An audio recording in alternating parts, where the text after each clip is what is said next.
अभी सुन रहा था जगदम्बिका पाल साहब को। पाल साहब सुनिए, आप किसानों के बारे में कह रहे थे। मैं जिस क्षेत्र से आता हूं, देश का एक छोटा सा एक शहर है, उस क्षेत्र के अंदर, महाराष्ट्र के अंदर मराठवाड़ा एक छोटा सा क्षेत्र है, उस क्षेत्र के अंदर जनवरी से लेकर नवंबर 2022 तक महज 11 महीनों के अंदर 940 किसानों ने आत्महत्या की है।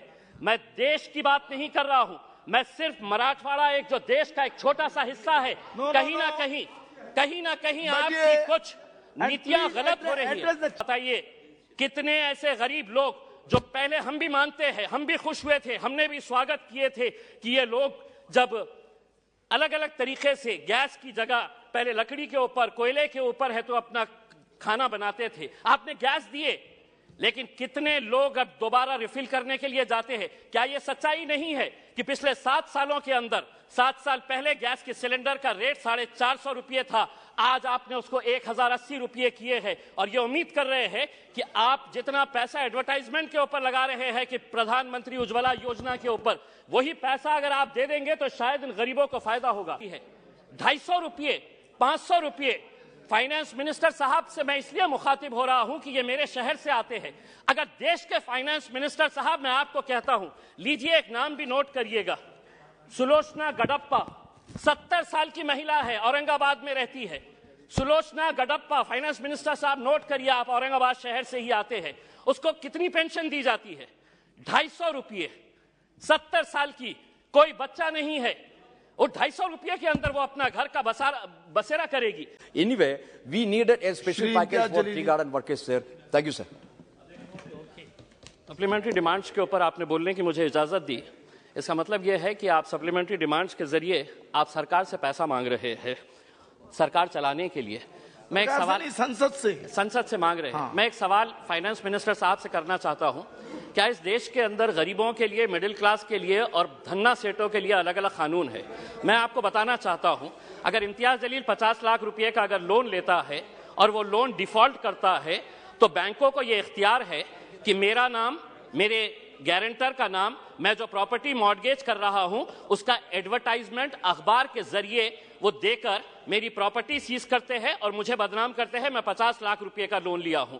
लेकिन अगर कोई, किसी ने 5000 करोड़ रुपए का लोन लिया है, किसी ने 50,000 करोड़ रुपए का लोन लिया है, जिसको आप बड़ी आसानी के साथ हर रोज माफ करते जा रहे हैं, पिछले 4 सालों के अंदर आपने कितना पैसा राइट ऑफ किया है? और ये मैं नहीं बता रहा हूं अध्यक्ष महोदय, ये जवाब कल फाइनेंस मिनिस्टर ने क्वेश्चन आवर के अंदर बताया है, तो सुनिए, उसके अंदर पिछले 4 साल के अंदर कितना पैसा, 8,48,186 करोड़ रुपीस का लोन राइट ऑफ किया गया है। और जब हम इनसे पूछ रहे हैं कि किसका पैसा ये आपने राइट ऑफ किए हैं, तो जवाब सुनिएगा अध्यक्ष महोदय, आपको भी हैरानी होगी जो जवाब फाइनेंस मिनिस्टर मैडम ने दिए हैं। उसमें लिखा है, RBI has informed that under the provisions of Section 45E of the Reserve Bank of India Act 1934, RBI is prohibited from disclosing borrower-wise credit information. RBI ये आपको कह रहा है कि हम आपको डिटेल नहीं दे सकते हैं कि कौन बड़े धन्ना सेठों ने पैसा लिया है, ये देश को आप नहीं बताएंगे। आखिर ये पैसा 8,48,186 करोड़ रुपीस आपने राइट ऑफ किए हैं, इसका जवाब आप दीजिएगा कि मेरे लिए कानून अलग कैसा हो सकता है, और जिन्होंने धन्ना सेठों ने पैसा लेकर कोई लंदन भाग गया है, कोई सिंगापुर भाग गया है, उनका नाम भी RBI नहीं बताएगी हमारे को। दूसरा ये है कि मैं अभी सुन रहा था जगदम्बिका पाल साहब को। पाल साहब सुनिए, आप किसानों के बारे में कह रहे थे। मैं जिस क्षेत्र से आता हूं, देश का एक छोटा सा एक शहर है, उस क्षेत्र के अंदर, महाराष्ट्र के अंदर मराठवाड़ा एक छोटा सा क्षेत्र है, उस क्षेत्र के अंदर जनवरी से लेकर नवंबर 2022 तक महज 11 महीनों के अंदर 940 किसानों ने आत्महत्या की है। मैं देश की बात नहीं कर रहा हूं, मैं सिर्फ मराठवाड़ा एक जो देश का एक छोटा सा हिस्सा है, कहीं ना कहीं आपकी कुछ नीतियां गलत हो रही है अध्यक्ष महोदय, कहीं ना कहीं आपकी नीतियां गलत हो रही है, वरना इन किसानों की मौत को आपने सिर्फ एक आंकड़ा बनाकर रख दिए है। 940 किसान अगर सिर्फ एक क्षेत्र से मर रहे हैं और ये कहते हैं कि नहीं हमने किसानों के लिए इतना किया है, तो क्या वजह है कि आज किसान अपनी जान दे रहा है? आप ये कहते हैं कि प्रधानमंत्री उज्ज्वला गैस स्कीम के अंडर में आपने 10 करोड़ लोगों को दे दिए हैं। आप ये आंकड़ा बताइए, कितने ऐसे गरीब लोग जो पहले हम भी मानते हैं, हम भी खुश हुए थे, हमने भी स्वागत किए थे कि ये लोग जब अलग अलग तरीके से गैस की जगह पहले लकड़ी के ऊपर, कोयले के ऊपर है तो अपना खाना बनाते थे, आपने गैस दिए, लेकिन कितने लोग अब दोबारा रिफिल करने के लिए जाते हैं? क्या यह सच्चाई नहीं है कि पिछले 7 सालों के अंदर, 7 साल पहले गैस के सिलेंडर का रेट 450 रुपये था, आज आपने उसको 1080 रुपये किए हैं, और ये उम्मीद कर रहे हैं कि आप जितना पैसा एडवर्टाइजमेंट के ऊपर लगा रहे हैं कि प्रधानमंत्री उज्ज्वला योजना के ऊपर, वही पैसा अगर आप दे देंगे तो शायद इन गरीबों को फायदा होगा। अनएम्प्लॉयमेंट, आज बेरोजगार, ये आंकड़ा मैं नहीं बता रहा हूं, कोई मनगढ़ंत आंकड़े नहीं बता रहा हूं, centre for monitoring Indian economy, इनके आंकड़े आए हैं। तो सुनिए फाइनेंस मिनिस्टर साहब, अनएम्प्लॉयमेंट रेट इन इंडिया अभी 8% के ऊपर आया है। 3 महीने का सबसे ज्यादा का आंकड़ा जो है वो अभी आया है। अध्यक्ष महोदय, हो सकता है आपके पास भी एक EPS 95 की एक स्कीम है। बुजुर्ग लोग, ऐसे बूढ़े लोग, और मैं फाइनेंस मिनिस्टर साहब को यह बताना चाहता हूं कि इनके पास भी सर 65 लाख ऐसे पेंशनर्स हैं जिनको पेंशन कितनी दी जा रही है? 250 रुपये, 500 रुपये। फाइनेंस मिनिस्टर साहब से मैं इसलिए मुखातिब हो रहा हूं कि ये मेरे शहर से आते हैं। अगर देश के फाइनेंस मिनिस्टर साहब, मैं आपको कहता हूं, लीजिए एक नाम भी नोट करिएगा, सुलोचना गडप्पा, 70 साल की महिला है, औरंगाबाद में रहती है।